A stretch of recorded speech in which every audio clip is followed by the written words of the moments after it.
I'm nervous. Are you? Yes, a little bit. Yeah. I mean, just really like, I would say get to know them more. You know, they shit.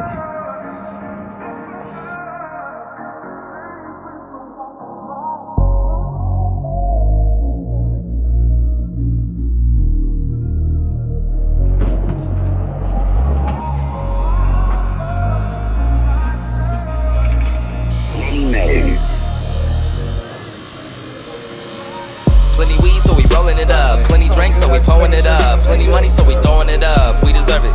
Hey, ain't nobody working hard as us, huh? Scrimmage, squad, gang, run that shit there to the grade. Hey, that's how you know that it's real. Hey, that's how you know that it's real. Hey, plenty weed, so we rolling it up. Plenty drinks, so we pouring it up. Plenty money, so we throwing it up. We deserve it. Hey, ain't nobody working hard as us. Well, first of all, I want to say thank you for your time, and for being here. For sure. Thank you for having me. I know you're a busy barber. And we're going to start with your name. What's your name? Cool. So my name is Parker, Parker Amsberry, and I am the owner of the barbershop site at Sun Gold Tattoo and Barber. Nice. And how long have you been in this industry, Parker? I enrolled in barber school November of 2015. So yeah, it's been just over 3 years since I started, I guess, yeah. Cool. And how do you like the whole, I know it's half barber and half tattoo, right? Yeah, so my shop is more so tattoo side as far as square footage goes, but definitely a lot of shared clientele. So about half tattoo, half barbershop. How do you like that? That just looks fun, like you go in there and you're like, oh shit, I want to get a haircut, but then I could just get a quick tattoo real quick. Yeah, for sure. So it's a huge benefit. I look back now and I often think like, why would you want to do it any other way? Right. I think that having shared clientele is super important. Anything to get people through the door, whether they're looking for tattoos, shoes, shirts, whatever. It's awesome to have that shared clientele. So people come in all the time looking for tattoos, and they end up getting haircuts and vice versa. So. And it's just like supporting each other, right? Like I feel like that's always great in any type of industry. Like you support me, I support you, and for sure. back and forth. Now, I want to know a little bit about yourself. Tell me how you started in the barber industry, or what inspired you to begin into this type of work. Yeah, totally. So I picked up my first pair of clippers probably my freshman year of high school. And I remember it was a wall peanut. And I had a buddy, my buddy Costas from back in Chicago. He had, by freshman year, this man had a full beard. Wow. So he used to do a chin strap, and I would try to use my peanut to try to get as crispy of a lineup as possible. I don't think I've seen a chin strap in like forever. I don't think we even do those anymore. You know what I mean? Yeah, this is in, I guess it would be the early 2000. So I graduated 2006. It was like 2002, 2003, something like that. Yeah, that's like a minute, right? Yeah, it was back when chin straps were pop. I know. And so what inspired you? What kept you motivated to like keep on going and be where you're at now? That was kind of my first encounter, like my first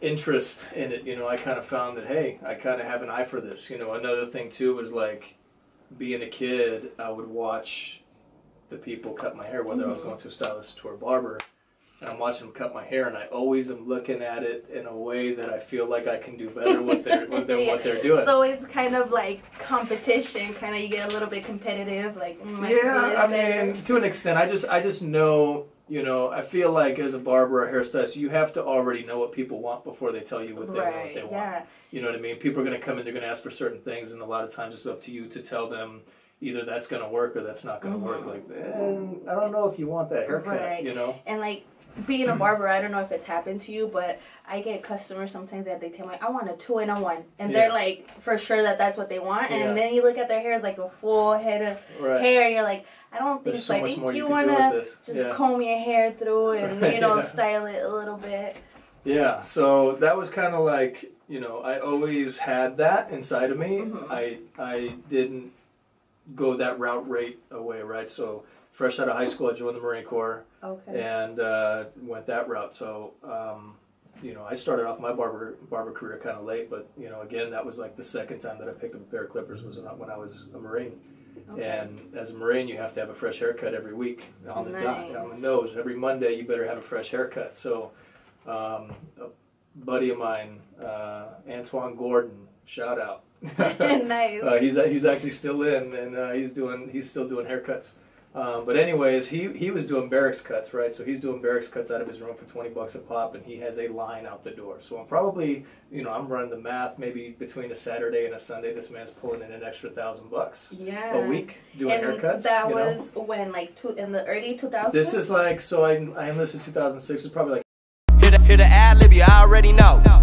Born and raised in the land of the trill. Everything I'll go like C3PO, HTOD, that's the squad and they down for show. Got pounds of the draw, if you down, let's smoke. I got coops to start with no keys, if you down, let's roll. Self-made, I'm a real boy. I'ma take the whole summer. Let's talk about a drought, how my watch flooded though. Stone send me back. 100. It's kind of trending, you know? Man, you guys are artists. Yeah. You know what I'm saying? That shit needs to be definitely promoted like that. Yeah, people don't realize it. Right.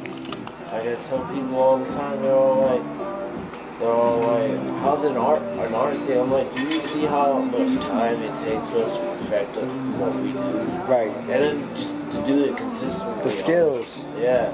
To do it as fast as we do it, to do it as efficient as we do it.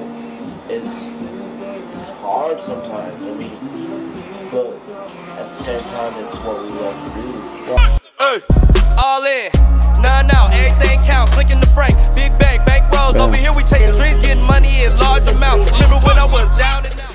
2007. And that's kind of expensive for that time frame. Where were you guys located at? Well, we were on base. So it's like this. And you can either spend $13 and go to the PX and have to wait for 3 hours, or you can just go next door and go get a haircut a little for bit $20. more. Yeah. So it's the convenience of being able to walk next door, and you get a better haircut because they're flying you through in 3 minutes at these barbershops, you know? Yeah. At the Marine Corps barbershops, you're getting a high and tight. They're taking a 5-0 and running it off the side of the head, maybe hit a little clipper over comb, and that's a wrap. But it was like something quick, in and out, in and out. Yeah, you don't get to choose your haircut.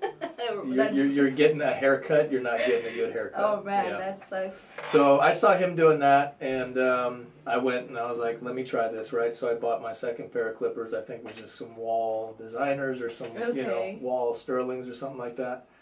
And so that's kind of where I really got to kind of hone in on my liking for actually doing haircuts. So I started doing the barracks cuts too. Started off on a couple of friends and then started cutting them myself. And so that's kind of where that started for me. My niggas ain't playing, you staking, they coming to find ya. Make a play on the money, then press and rewind. Plenty money, so we rolling it up. Plenty drinks, so we pouring it up. Plenty money, so we throwing it up. We deserve it. Ain't nobody working hard as us, huh? Scrimmage, squad, gang, run that shit there to the grave.